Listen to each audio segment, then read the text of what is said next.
Good morning, students. Today again I am here in front of you with the third chapter, which is food and health. It is your second part of this chapter. In the first part, we have discussed about the balanced diet, and today we are going to discuss about the diseases, deficiency diseases, and the communicable diseases. Okay, so let's start this chapter.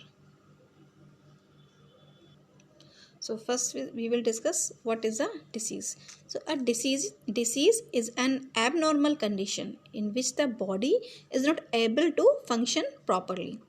A person suffering from disease usually becomes sick and weak. Diseases are caused due to many reasons. Diseases, deficiency or lack of different kind of nutrition in our diet cause a number of diseases. These diseases are called deficiency diseases, and these diseases are also called non-communicable diseases because they are not passed from one person to another, and diseases that are spread by microbes or pathogens are called the infectious diseases. These diseases are also called communicable diseases because they can be passed from one person to another. So first one is deficiency diseases.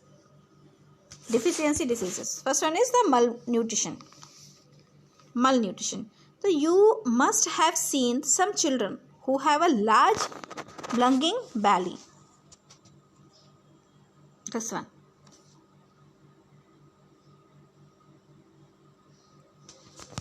Their face too looks pale and weak. Such children are not properly nourished because their diet is neither sufficient nor balanced.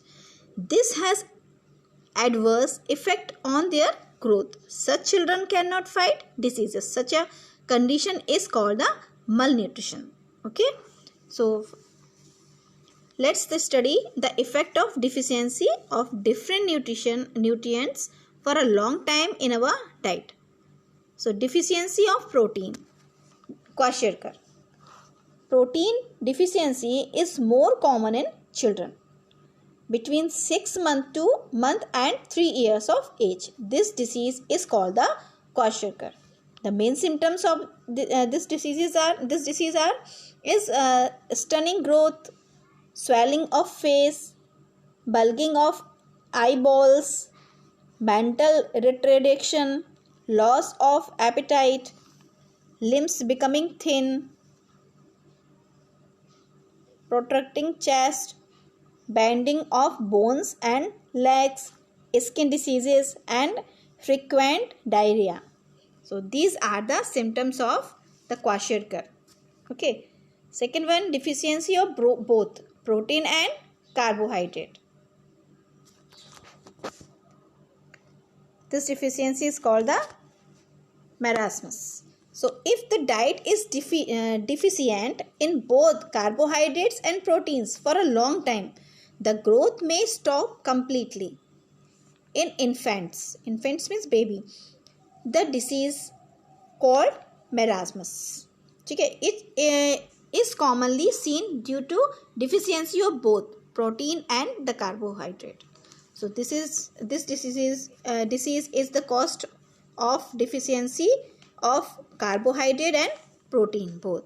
The main symptoms of the marasmus are the children become weak, pale and hungry looking. The body becomes thin and lean. The skin becomes wrinkled. Water collects in the body. Swelling of stomach. Loss of appetite. So these were the symptoms of this disease.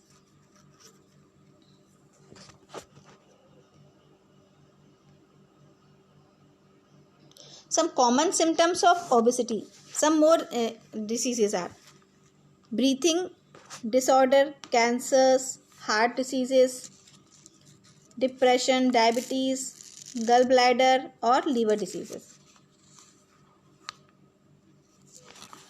Now the communicable diseases.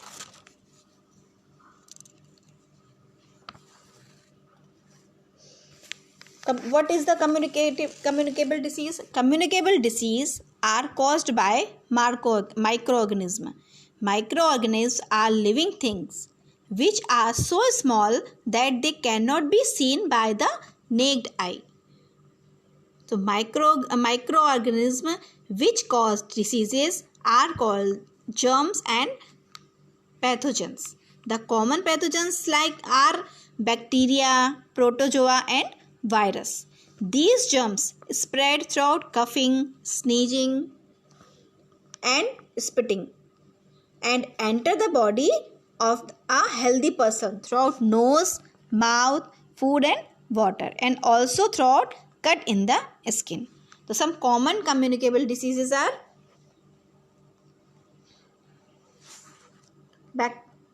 bacterial diseases.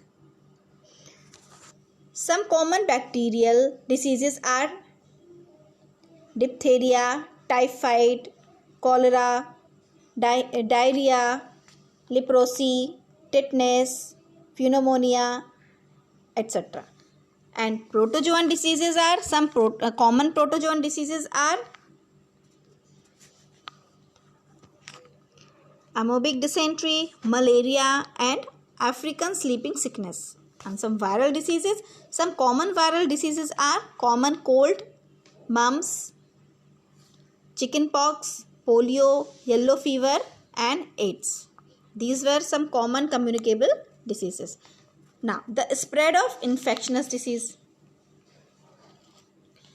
There are many ways in which protozoans, pathogens or germs are communicable diseases are transmitted from one person to another throughout air. So when an individual suffering from an infectious disease sneeze or cough, germs of this disease spread in the air. Germs of the disease spread in the air. These germs can affect other individuals who breathe in the same air. Children can get infected more easily. Some common example of airborne diseases are flu, cold, cough, whooping cough, measles, chickenpox, diphtheria and tuberculosis.